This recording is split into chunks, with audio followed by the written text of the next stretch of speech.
जसे साहित्यिक आसा, कवी आसा, त्याचप्रमाणे सांस्कृतिक जे कार्य करतात अशा कलाकारांक, अशा साहित्यिकांक एके मळाचेर, एके माचयेर हाडून बरें कितें तरी नवीन विचार देवाण घेवाण करचें असो हेतू बाळगून वेगवेगळे उपक्रम इन्स्टिट्यूट मिनेझीस ब्रागांझा दर वर्सा आयोजीत करीत आसता.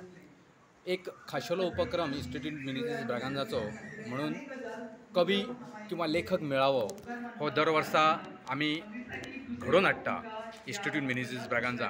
आनी तो एक 4 भिंतीच्या भितर आसच्या परस खंयच्या तरी एक गांवगिठारा वाठारांत वचून, एक निसर्गरम्य परिसरांत वचून तो आयोजीत करप, लेखक कवींक त्या परिसरांत व्हरप आनी बरे तरेन एक 2 दिसाचो असो हो कार्यक्रम आमी आयोजीत करतात. हो कार्यक्रम लेखक मेळावो किंवा कवी मेळावो 2008 वर्सा सावन सुरू जाला इन्स्टिट्यूट मिनेझीस ब्रागांझा आनी दर वर्सा तो इन्स्टिट्यूट मिनेझीस ब्रागांझा आयोजीत करता. ह्या वर्सा हिरा फार्म वजरी हांगच्या ह्या निसर्गरम्य अशा परिसरांत हो ह्या वर्सा 15 आनी 16 तारखेक आयोजीत केला जुनाच्या. आनी तातूंत जवळ जवळ 55 गोंयचे कवी लेखक सहभागी जाल्ले आसात. तातूंत मागीर बायलां कवी लेखक, युवा कवी लेखक आनी ज्येष्ठ असे साहित्यीक सहभागी जाल्ले आसात. ह्या कार्यक्रमाची जी कितें बांदणी आसा ती आमचे चेअरमॅन दशरथ परब, तशेंच सदस्य सचिव अशोक परब हे मेळून आनी आमचे जे आदले सदस्य आसात तांच्या सहकार्यान आयोजीत केली वता. आनी तांकां उपाट असो प्रतिसाद गोंयचे कवी, लेखक आनी ज्येष्ठ साहित्यीक दितात. हांव ह्या आयोजना मार्फत अशें सांगूंक सोदता की गोंयची जी कितें साहित्यीक परंपरा आसा ती हे कलाकार फुडें व्हरतले, हे साहित्यीक फुडें व्हरतले, युवा साहित्यीक फुडें व्हरतले आनी इन्स्टिट्यूट मिनेझीस ब्रागांझा तांचे सदांच फाटल्यान आसतले अशे साहित्यीक कार्यक्रमांक तांकां पाठबळ दिवपा खातीर. कवी या शब्दाचा समानार्थक साहित्यिक असल्याचं घ्यायचं आहे. काय कवीची लेखकाची वृत्ती असेल त्यामुळे तो काव्यातून व्यक्त होतो, कथेतून व्यक्त होतो, अधिक वर्णनात्मक लिहायची याची वृत्ती असते तो कादंबरी लिहितो, किंवा ज्याच्या विनोदबुद्धी तीव्र असते तो विनोदी लेखन करतो. पण ही अभिव्यक्ती आहे वेगवेगळ्या प्रकारची.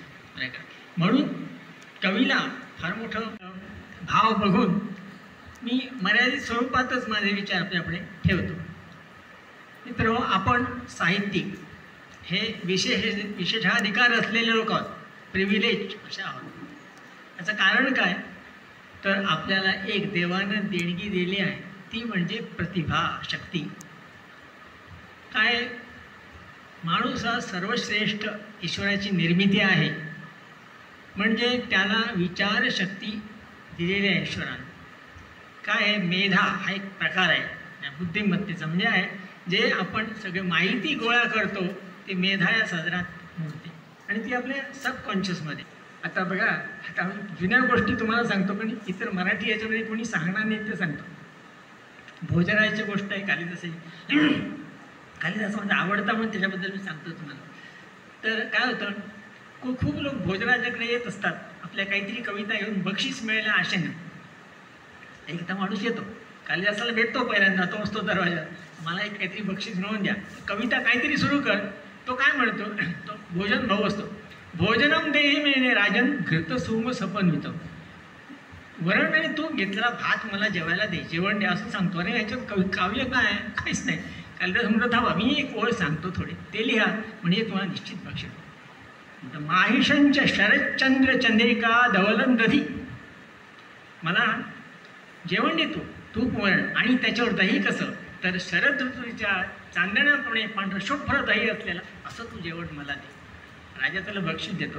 या तुझ्या सगळ्या काव्यामध्ये शरदचंद्र चंद्रिका धवलन हा एकच शब्द आहे, तो बक्षीस योग्य आहे. म्हणजे चमक त्याच्यामध्ये आहे. अशा खूप गोष्टी आहेत त्याच्यामध्ये. ही प्रतिभा म्हणजे फक्त ती सुचलेली कल्पना असते, तुमच्या रचना कौशल्यातही प्रतिभा असते. उदाहरण तुम्हाला द्यायचं झालं तर आता शाकुंतल नाटक सगळ्यांना माहिती आहे म्हणून ते उदाहरण घेतोय मी. तत्र रम्या शकुंतला असं म्हटलेलं आहे.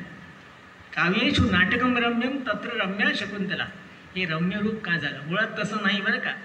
तुम्हाला माहिती सांगतो की हे शकुंतलोपाख्यान महाभारतात आहे. त्याच्यामध्ये नायक नायकी अत्यंत रुक्ष दाखवले आहेत. दुष्यंत आहे तो अत्यंत जबाबदारी साठकणारा असं नालायक म्हटलं तरी अशा प्रकारचं पात्र आहे. आणि शकुंतला अत्यंत व्यवहारी आहे. होतं काय, तो राजा तिकडे फिरत येतो तर लंपटच असतो. ही सुंदर मुलगी बसून तिला तो गटवतो आजच्या भाषेत म्हणायचं तर. पण ती हुशार असते, ती व्यवहारी. ती म्हणते मी तुला वध करते, माझा मुलगा जर राजा होणार असेल तुझ्या मागे तरच करतो, ते असं वचन दे. तो त्यावेळी वचन देतो, सगळं म्हणतो, आपलं कार्य झाल्यावर राज्यात निघून जातो आणि विसरतो.